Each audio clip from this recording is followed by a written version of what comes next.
लोकसभा चुनाव को लेकर सियासी सरगर्मी तेज है और बिहार की 40 सीटों पर भी लगातार चुनाव प्रचार का दौर भी शुरू हो गया है। पहले फेज में 4 सीटों को लेकर जोर आजमाइश का दौर अभी जारी है और पहले फेज में जो सीट है बहुत हॉट सीट जमुई, जहां के सांसद, वर्तमान सांसद लोक जनशक्ति पार्टी रामविलास के प्रमुख चिराग पासवान, जो इस बार हाजीपुर से चुनाव लड़ रहे हैं और जमुई से उनके बहनोई अरुण भारती हैं। चिराग पासवान का इस बार रोल लोकसभा चुनाव में न सिर्फ 5 सीट बल्कि पूरे 40 सीटों पर क्या होने वाला है और इस बार का चुनाव एनडीए बनाम महागठबंधन में बाजी कौन मार सकता है और क्या स्ट्रैटेजी है लोक जनशक्ति पार्टी रामविलास की, समझने के लिए हमारे साथ चिराग पासवान खुद मौजूद हैं। चिराग जी, बहुत स्वागत है आपका भारत एक्सप्रेस पर। इस बार के चुनाव में आप क्या देख रहे हैं? लड़ाई बहुत कड़ी है, टक्कर की है कि बहुत वॉकओवर जैसी स्थिति है? देखिए, अगर मैं अपने डेटास पे जो रिसर्च मैं करता हूँ, स्टैटिस्टिक्स में इकट्ठे करता हूँ और उन पे मैं काफ़ी काम करता हूँ, अगर मैं उसको अपना आधार मानूँ तो आई थिंक वॉक ओवर है। और इसका कारण भी है, मैं एक्सप्लेन भी करता हूँ। 2019 में हम लोग मात्र 3 दल थे जो चुनाव लड़ रहे थे। भारतीय जनता पार्टी थी, जनता दल यूनाइटेड थी और हम लोग की लोक जनशक्ति पार्टी। हम 3 दलों ने मिलकर उस वक्त 40 में से 39 सीटें हम लोगों ने जीतने का काम किया। आज की तारीख में हमारे गठबंधन को और मजबूती मिली है क्योंकि 2 ऐसे दल जो कि उस वक्त मजबूती से विपक्ष के साथ थे, वो आज हमारे गठबंधन को मजबूती दे रहे हैं, जिसमें आदरणीय जीतन राम मांझी जी की पार्टी, उपेंद्र कुशवाहा जी की पार्टी है। तो ऐसे में हम लोग की ताकत बड़ी है। पिछले 5 सालों में लाभार्थियों की वो संख्या बढ़ी है जिनको केंद्र की योजनाओं का, प्रधानमंत्री जी की विभिन्न प्रकार की योजनाओं का लाभ जिनको पिछले 5 सालों में मिला। ये वही मुश्किल 5 साल रहे जिसमें कोरोना जैसी महामारी को भी हम लोगों को झेलना पड़ा। ऐसे में मेरे नेता, मेरे पिता आदरणीय रामविलास पासवान जी के माध्यम से केंद्र सरकार ने जिस योजना को धरातल पर उतारा, जिसका लाभ देश की एक बड़ी आबादी को हुआ। लगभग आज की तारीख में 81 करोड़ लोगों को मुफ्त में राशन मिल रहा है और ख़ास तौर पर उस महामारी में जब इसके मायने बहुत ज़्यादा थे, प्रधानमंत्री गरीब जन कल्याण अन्न योजना के माध्यम से ये राशन दिया जा रहा है। तो ऐसे में वो लाभार्थी, गठबंधन की मजबूती और अब डबल इंजन की सरकार, ये वो कारण हैं जो मेरे विश्वास को बढ़ाते हैं कि 2019 से बड़ी जीत हम लोग की 2024 में होगी। उस वक्त 1 सीट से हम लोग चूक गए थे, वो भी 1 सीट अब गठबंधन के साथ आएगी और 40 की 40 सीटें हम लोग जीतेंगे। अभी आपको 5 सीटें जो मिली हैं, उन 5 सीटों पर क्या देख रहे हैं? कई सारे नए चेहरों को भी आपने मौका दिया है। जमुई से आपके बहनोई भी हैं। हालांकि तेजस्वी यादव तंज कस रहे हैं कि यहाँ परिवारवाद नहीं दिखता है पीएम मोदी को और हम लोगों का परिवारवाद दिखता है। इसका जवाब? भाई, जवाब मुझे लगता है जनता ही देगी। मेरे प्रधानमंत्री जी ने परिवारवाद की परिभाषा को बहुत प्रमुखता से भारत की संसद में, मुझे लगता है पिछले सत्र में रखने का उन्होंने काम किया।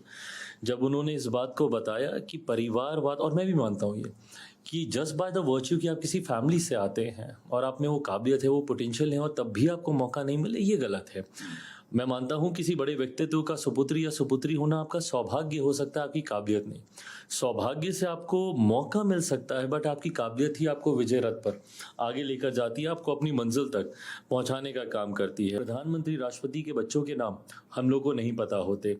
ऐसे में जब दूसरे दल जब तंज कसते हैं, कम से कम मैं उनको भी मैं यही कहूँगा कि अंतोगत्वा सब जनता के हाथ में है और जनता ने किसको कितनी बार स्वीकारा। मैं भी 2014 में एक परिवारवाद के आरोप मुझ पर भी बहुत प्रमुखता से उस वक्त लगाए गए थे जब मैं जमुई से पहली बार मैं चुनाव लड़ रहा था।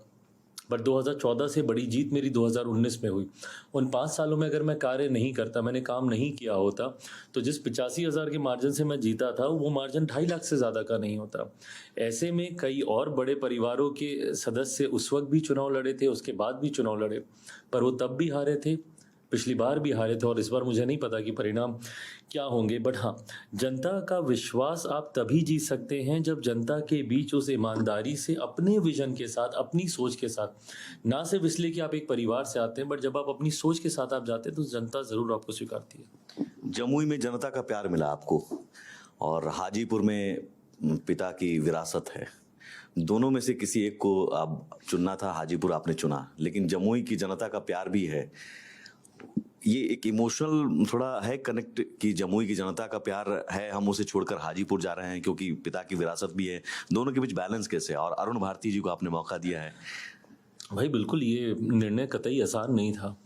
एक तरफ मेरे पिता की कर्मभूमि थी जिसको साधने मैं निकला था, दूसरी तरफ मेरी अपनी कर्मभूमि जिसको पिछले 10 सालों में मैंने बहुत प्यार से, बहुत मेहनत से मैंने नर्चर करने का काम किया। एक बेटा बन के, एक बेटा परिवार का रिश्ता मेरा जमुई के लोगों के साथ रहा। तो ऐसे में जहाँ एक तरफ पुत्र धर्म निभाना मेरे लिए ज़रूरी था, ऐसे में मेरे उन अपनों के लिए जिन्होंने इन 10 सालों में मुझे अनंत प्यार दिया है, उनके लिए मेरा कोई अपना ही उस भावना के साथ कार्य कर सकता था, ये सोच मेरे जहन में थी। ऐसे में पार्टी ने, परिवार ने ये फैसला लिया कि अगर जमुई में मैं नहीं तो मेरी बहन से बेहतर कौन, मेरे जीजा से बेहतर कौन। ये फैसला इसी सोच के साथ लिया गया कि जिस भावना के साथ मैंने जमुई को पिछले 10 साल दिए, उसी भावना के साथ अरुण भारती जी भी वहाँ पर कार्य करेंगे। और जिस तरीके से कैंपेनिंग के दौरान उनको जनता का प्यार मिल रहा है, जिस तरीके से जनता उन्हें हाथों हाथ ले रही है, मैं इस बात को मानता हूँ मुझसे बड़े मार्जिन से अरुण भारती जी की जीत वहाँ से होगी। हाजीपुर में आपके पिता ने बहुत काम किए हैं, लेकिन कुछ ज़रूर अधूरे रह जाते हैं। कौन सी वो काम है जिसे आप जीतते हैं और उसके तुरंत बाद आप उनके सपनों को पूरा करने के लिए शुरुआत करेंगे? हैं कई ऐसे कार्य। मैं 21वीं सदी का पढ़ा लिखा युवा हूँ, मैं शिक्षा को बहुत महत्व देता हूँ। जमुई को 2014 में 25 साल हो गए थे जिला बने हुए, पर अभी तक वहाँ पर एक केंद्रीय विद्यालय नहीं था। ये मेरे लिए प्राथमिकता थी। पर वहीं जिस जद्दोजहद के बाद मेरे नेता ने हाजीपुर को केंद्रीय विद्यालय दिया, वो आज कहीं ना कहीं बंद होने की कगार पर है। वो ज़रूर मेरे लिए प्राथमिकता रहेगी। मेरे पिता ने विकास के कद को इतना ऊंचा वहाँ पे किया हुआ है कि लोगों की वही उम्मीद, वही उम्मीदें वो मुझसे भी रखते होंगे। तो ऐसे में आने वाले दिनों में वहाँ पर रोज़गार के अवसर को बढ़ाने के लिए उद्योग ज़्यादा से ज़्यादा आए। कृषि प्रधान प्रदेश है, उनको किस तरीके से हम लोग सहूलियतें दे सकें, बेसिक इंफ्रास्ट्रक्चर को, जैसे जमुई में मैंने सड़कों पे बहुत काम किया, इलेक्ट्रिसिटी पे मैंने बहुत काम किया, ये सारी चीज़ें हाजीपुर को भी पूर्ण रूपेण मिलें, ये तमाम चीज़ें लिस्ट ऑफ प्रायोरिटीज़ में होंगी। अब तो आपके चाचा भी साथ आ गए, ताकत और बढ़ी। चाचा को पुरानी बातों को भूलकर आप गले लगा रहे हैं? नहीं, बिल्कुल, उन्होंने गठबंधन को समर्थन देने का उन्होंने फैसला किया है। अच्छी बात है, गठबंधन में जितने लोग आए मजबूती ही मिलेगी। अच्छा ठीक है, छोटे भाई को क्या सलाह देंगे? छोटे भाई भी मेहनत कर रहे हैं, तेजस्वी यादव। इस बार लड़ाई संविधान बचाने की है, इस बार लड़ाई ईडी, सीबीआई, आईटी के दुरुपयोग की है, इस तरह के मुद्दों को उछाल रहे हैं।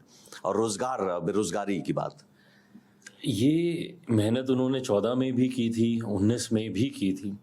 मैं मानता हूँ ये लोकसभा का चुनाव है, ऐसे में मोदी की गारंटी, मोदी की योजनाओं के लाभार्थी, डबल इंजन सरकार पर विश्वास, मुझे लगता है ये तमाम चीज़ें 2019 में भी हावी हुई थी। और 2024 में जब इन तमाम चीज़ों का दायरा और ज़्यादा बढ़ा है, तो मुझे लगता है और ज़्यादा ये हावी होंगी। और मुझे नहीं लगता कि विपक्ष, और क्योंकि विपक्ष में वो एक सहजता भी नहीं देखने को मिलती है, जो विपक्ष इन फाइटिंग में उलझा हुआ है, जहाँ पे गठबंधन की मर्यादाओं को तार तार किया जा रहा है, बिना सीट शेयरिंग को अनाउंस किए हुए, बिना सीटों की घोषणा किए हुए आप सिंबल्स बांट रहे हैं। इन फाइटिंग हो रही है, एक ही सीट पे दो अलग अलग घटक दलों के प्रत्याशी एक दूसरे के सामने उतरे हुए हैं। तो ऐसे में मुझे नहीं लगता कि ये गठबंधन की सहजता जिस तरीके से दिखनी चाहिए वो देखने को मिल रही है। और जब एक गठबंधन सहज नहीं है तो जनता का विश्वास उस गठबंधन पे करना भी सहज नहीं होगा। तो ऐसे में जहां हम लोग के काम पर हम लोग को विश्वास है, तो वहीं गठबंधन के बीच इनकी दरारें, इनकी इन फाइटिंग इनको और नुकसान पहुंचाएंगी। और जैसा मैं कहता हूं कि 19 से बड़ी जीत, एक सीट हम लोग चूक गए थे किशनगंज वाली, इस बार वो भी जीतेंगे। आपकी बिहार फर्स्ट, बिहारी फर्स्ट जिस नीति से आप उतरे थे, जब आप अकेले थे मैदान में, बीजेपी के साथ ऑफिशियली नहीं थे आप और अकेले मैदान में थे, आज वो नीति कहाँ है और उस नीति को लागू करने के लिए आने वाले दिनों में क्या स्ट्रैटेजी है, कैसे लागू करेंगे? बिहार फर्स्ट, बिहारी फर्स्ट लोक जनशक्ति पार्टी की का बैकबोन है, ये वो सोच है जिसके साथ विकसित बिहार के निर्माण की हम लोग कल्पना करते हैं। मेरे प्रधानमंत्री ने 2047 तक विकसित देश बनाने की उन्होंने सोच को रखा है।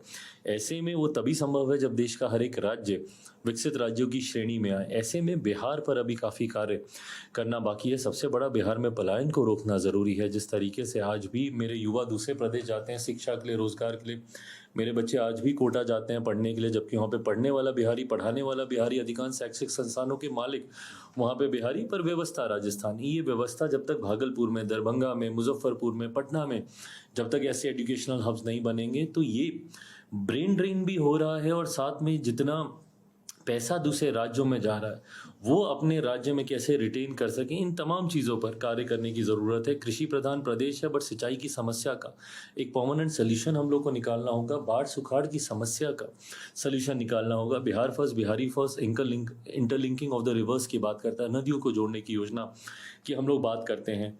मैं मानता हूँ जब एक तरफ अयोध्या में इतने भव्य राम मंदिर का निर्माण हो सकता है तो मेरी माता सीता का वैसा मंदिर सीतामढ़ी में क्यों नहीं बन सकता। 6 लेन का कॉरिडोर बने, हर वो व्यक्ति जो भगवान राम के दर्शन करने जाए वो माता सीता का आशीर्वाद लेने सीतामढ़ी। ये आस्था भी है, बट आस्था के साथ साथ सोचिए रेवेन्यू कितना जनरेट होगा। उत्तर प्रदेश आज की तारीख में अयोध्या की वजह से कितना रेवेन्यू जनरेशन वहाँ पे होने लगा है। तो ऐसे में उस क्षेत्र का आर्थिक विकास होगा। और हम लोग इतने सौभाग्यशाली हैं कि माता सीता हैं, वहीं भगवान महावीर की जन्मस्थली है, वही गौतम बुद्ध की नगरी बोध गया है, उसको हम लोग वर्ल्ड क्लास सिटी के तौर पर विकसित कर सकते हैं। गुरु गोविंद सिंह जी की धरती है ये, पटना साहिब को हम लोग उस तरीके से हम लोग बढ़ा सकते हैं। तो इन तमाम चीज़ों पर मुझे लगता है मल्टी डायरेक्शनल अप्रोच हम लोगों को करने की ज़रूरत है। ईज़ ऑफ बिजनेस लाने की ज़रूरत है। लैंड लॉज अभी भी हमारे प्रदेश में ऐसे हैं कि ज़मीन आपको आसानी से नहीं मिलती, और जब तक ज़मीन नहीं मिलेगी निवेशक निवेश नहीं कर पाएगा। तो मुझे लगता है इन तमाम चीज़ों पर और इन्हीं चीज़ों की बात मेरा बिहार फर्स्ट, बिहारी फर्स्ट करता है। और मैं मानता हूँ कि लोकसभा के बाद जब हम लोग बिहार विधानसभा के लिए हम लोग उतरेंगे तो उसमें बिहार फर्स्ट, बिहारी फर्स्ट की एक अहम भूमिका होगी। सवाल अब आखिरी वही और उसी से जुड़ा हुआ कि दिल्ली की राजनीति आपके पिता श्री रामविलास पासवान भी करते रहे, लेकिन उनकी भी इच्छा थी कि पटना लौटूं। पटना में आप भी अभी दिल्ली में हैं, अभी बतौर सांसद दिल्ली में ही थे, अभी जीतेंगे दिल्ली में रहेंगे। आपकी इच्छा है कि बिहार लौटूं, बिहार की राजनीति और जो विधानसभा में एक रोल हो बजाय केंद्र सरकार में एक रोल होने की? बिल्कुल, मेरा राजनीति में आने का सबसे बड़ा कारण ही यही रहा है। जिस तरीके से बिहारियों को मैंने बदनाम होते देखा है दूसरे राज्यों में, मुंबई में था, काम कर रहा था, वहाँ पे जिस तरीके से उन पर लाठियाँ चलाई जाती थी, अपमानित किया जाता था, मेरा पूरा विजन ही बिहार को लेकर है। सो इवेंचुअली आज नहीं तो कल पूरी तरीके से बिहार की ही सोच को लेकर आगे बढ़ रहा हूँ। बिहार में ही रहकर विकसित राज्य बनाने की दिशा में कार्य करना है। विधानसभा चुनाव में आपका रोल फिर वो पटना वापसी होगी? बिल्कुल रहेगा। चलिए, बहुत शुक्रिया हमसे बात करने के लिए। तो ये थे हमारे साथ चिराग पासवान। दिल्ली की राजनीति अभी, लेकिन फोकस बिहार की राजनीति पर ही रहेगी। सहयोगी कैमरा पर्सन पवन शर्मा के साथ सुमित झा, भारत एक्सप्रेस।